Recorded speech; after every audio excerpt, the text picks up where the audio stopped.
नमस्कार दोस्तों, मैं मंगल कुमार। आप मेरे चैनल देख रहे हैं मंगल स्टडी। दोस्तों, मैं आज बताने जा रहा हूं कि डिग्री सेल्सियस से फ़ारेनहाइट में कैसे चेंज करें और फ़ारेनहाइट से आप डिग्री सेल्सियस में कैसे चेंज कर सकते हैं। कोई भी पैमाना में दिया हुआ है तो आप किस तरह से चेंज कर सकते हैं, कन्वर्ट कर सकते हैं। और ये बहुत मस्ट इम्पोर्टेंट क्वेश्चन है आप, क्योंकि ये पूछता है 9th हो या 10th 11th किसी भी एग्जाम में ये पूछ ही देता है एक बार जरूर। तो चलिए, मैं वीडियो चालू करने से पहले मैं एक दो क्वेश्चन बता देना चाहता हूँ। तो सबसे पहले बता देना चाहता हूँ कि पानी जो है इसे कितनी डिग्री सेल्सियस से जमना शुरू कर देता है। पानी कितनी डिग्री सेल्सियस से जमना शुरू कर देता है, तो आप कहोगे कि 0 डिग्री सेल्सियस से पानी जो है से जमना शुरू कर देता है। पानी कितनी डिग्री सेल्सियस जमना शुरू कर देता है, तो 0 डिग्री सेल्सियस से जमना शुरू कर देता है। या आपसे पूछे कि पानी जो है से कितनी डिग्री सेल्सियस पर बॉइलिंग करने लगता है, पानी जो है से कितनी डिग्री सेल्सियस पर बॉइलिंग करने लगता है, तो आप कहोगे कि 100 डिग्री सेल्सियस पर पानी जो है तो बॉइलिंग करना शुरू कर देता है। तो चलिए अब चलते हैं नेक्स्ट वीडियो में और बताते हैं एक ट्रिक जो आपको ध्यान से देखना होगा, शुरू से अंत तक देखिएगा और मैं आशा करता हूं कि आपको वीडियो जरूर पसंद आएगा। तो चलिए चलते हैं। दोस्तों, मैं लिख चुका हूं ट्रिक और ये ट्रिक है C-0/100 बराबर F-32/180 बराबर R-0/80 बराबर K-273/100। तो अगर आपको ये ट्रिक याद रहेगा तो आप कोई भी पैमाना में चेंज कर सकते हैं, या सेल्सियस से फ़ारेनहाइट में चेंज करना हो तो, या फ़ारेनहाइट से केल्विन में चेंज करना हो, या केल्विन से रोमन पैमाना में चेंज करना हो तो आप कर सकते हैं चेंज कोई भी पैमाना में। तो चलिए मैं एक सवाल देता हूं और उसको बना के बताता हूं कि किस तरह से आप चेंज कर सकते हैं।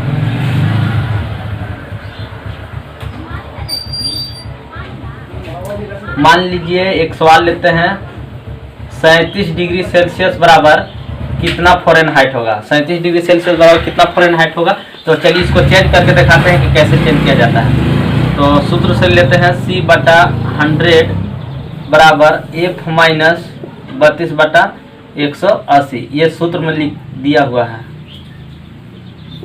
ये हम अपने से नहीं लिख रहे हैं, ये सूत्र में दिया हुआ है, ये देख रहे होंगे ये सूत्र में दिया हुआ है। यही चीज यही लिखे हैं। आप 2 को काहे लिखे हैं आप सोच रहे होंगे। 2 को इसीलिए लिखे हैं क्योंकि सेल्सियस में दिया हुआ है, फ़ारेनहाइट में निकालना है। सिर्फ दो ही चीज से हमने तुलना किया है, सिर्फ दो से ही हमने तुलना किया, इसीलिए 2 ही लिखे हैं।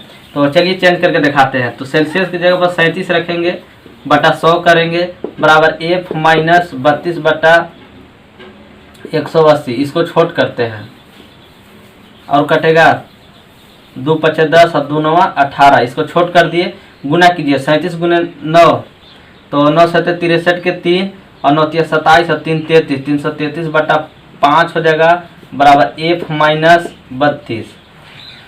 अब इसको भाग देते हैं, तो भाग देने के बाद कितना आ जाएगा, तो 5 × 6 = 30 और फिर 30 हो जाएगा। चलिए इसको भाग देके देख लेते हैं। 333/5 5 × 30 फिर 5 × 30 और 66.6 लगभग 66.6 आएगा। तो आप ये 66.6 बराबर F-32, तो F बराबर हो जाएगा 98.6 डिग्री फ़ारेनहाइट। तो ये जो देखे आप, ये इस तरह से चेंज कर सकते हैं।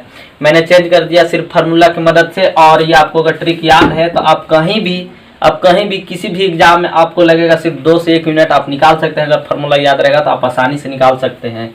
तो 37 डिग्री सेल्सियस बराबर कितना हो जाएगा फ़ारेनहाइट, 98.6 फ़ारेनहाइट ये आपका हो जाएगा। तो आप यहाँ पर लिख सकते हैं कि 98.6 फ़ारेनहाइट ये हो जाएगा। तो चलिए एक और क्वेश्चन लेते हैं। फ़ारेनहाइट से आपकी डिग्री सेल्सियस में चेंज कर सकते हैं, तो आप वीडियो छोड़ के जाइए नहीं। तो चलिए एक क्वेश्चन और ले लेते हैं। मान लीजिए कि 100 फ़ारेनहाइट बराबर कितना डिग्री सेल्सियस होगा। 100 फ़ारेनहाइट बराबर कितना डिग्री सेल्सियस होगा। तो चलिए इसको सॉल्व करके दिखाते हैं। तो इसको भी फार्मूला से लेते हैं। C/100 बराबर F-32/180। ये 2 को इसलिए लिए क्योंकि 2 को ही में सेल्सियस दिया हुआ है और फ़ारेनहाइट में दिया हुआ है। अगर रोमन पैमाना में चेंज करना रहता तो यहाँ रोमन लिखते और सेल्सियस में दिया हुआ रहता, तब जो भी में दिया रहता सिर्फ एक मिसिंग रहेगा और एक निकालने के लिए देगा। तो आप 2 को से ही तुलना कर सकते हैं। तो चलिए इसको सॉल्व करते हैं। तो यहाँ पर इसको छोट कर लेते हैं, फार्मूला को 2 × 5 = 10 हो जाएगा और 2 × 9 = 18 हुआ, छोट कर दिए।